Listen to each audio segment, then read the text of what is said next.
I've spoken about it already during this Vuelta, about even little bits. Oh, and a crash at the front. Wow. Touch of wheels, which has brought a number of riders down here in the peloton.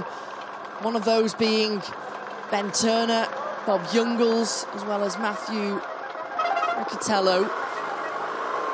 Romo wanting to create some more distance, maybe even some separation there. Over the top of the categorized 2 climb of the day. Movistar are very keen to keep this breakaway alive, keep the hopes and dreams of a potential stage victory alive. He's the rider from Lotto, and he's going to try and get himself involved, the tall Belgian rider on the left-hand side. He's got the edge currently. He's coming into this intermediate sprint in Barrios, but then it's a head-to-head, shoulder-to-shoulder between Mads Pedersen. He manages to get round the Belgian rider. The green jersey, Mads Pedersen, is going to go through Barrios. He's going to take the 20 points at the intermediate sprint. Just about to pass through in front of the commentary position here. They are really racing all out. You can see the grimaces on the faces of all these riders here passing in front. Since then, 6 riders have broke away, and these are the 6 riders: Brio Roland, Finlay Pickering, Magnus Sheffield, James Shaw, Michel Hessman and Victor Gernelak. And now it's James Shaw, the man from England in the pink jersey from EF Education Easy Post, who is pushing the pace with 4.7 kilometers to go. With this gap at 40 seconds to the main chasers, which is being led by Marc Soler and Juan Ayuso.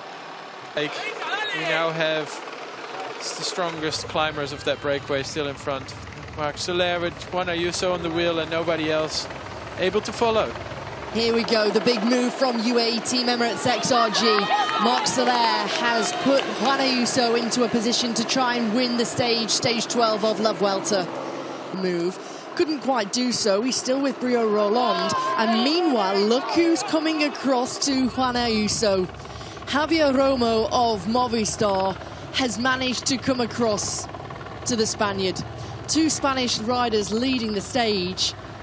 UAE Team Emirates XRG, it was quite surprising that the moment that Juan Ayuso had to go by himself and put his nose in the wind was actually the moment that Javier Romo was able to come back, and now Ayuso complaining a little bit, asking when Romo is... You can tell from the body language how difficult this climb has been. Over the top of the Collado del Brenes, it's Javier Romo who takes the 10 points and the 6 bonus seconds. Juan Ayuso with the 4 bonus seconds. This is looking encouraging for the 2 leaders out front. 2 riders versus 1 with an advantage of 50 seconds over the chasers who are starting to fragment behind. This is only playing into the hands of Ayuso and Romo. It is. We are seeing already some chatting.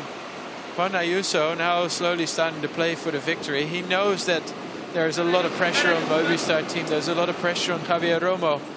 He is starting to play first. Juan Ayuso not wanting to work. Behind, the chasers go through the Flamme Rouge. At the back, Bruno Amarai is going to be a big winner today. He's going to take back a huge chunk of time in the general classification and climb the standings exponentially. Meanwhile, it's Romo who's been forced to the front, and that's where he's going to stay. He wants to try and hold on to the right-hand side of the barriers, and Ayuso starts to get himself ready. He's out of the saddle, whilst Romo has to keep an eye over his left-hand shoulder. It's Romo from Villafranca who's going to open up the sprint, and meanwhile, Juan Ayuso has got the upper hand. Javier Romo, can he try and come round and deliver the first victory since 2021? No, he can't. It's going to be Juan Ayuso, a bang of the bars. And Juan Ayuso wins his 2nd individual Grand Tour stage victory of this Vuelta. 3 victories in total. Behind Brio Roland, holds on for 3rd. Victor Campenaerts crosses the line in 4th, with Mads Pedersen in 5th. Bruno Amarai climbs the standings. Never in question. Juan Ayuso wasn't able to really get rid of Romo on the climb. Juan Ayuso, clear winner, the strongest rider in the sprint here. So I'm celebrated afterwards with his teammate Marc Soler.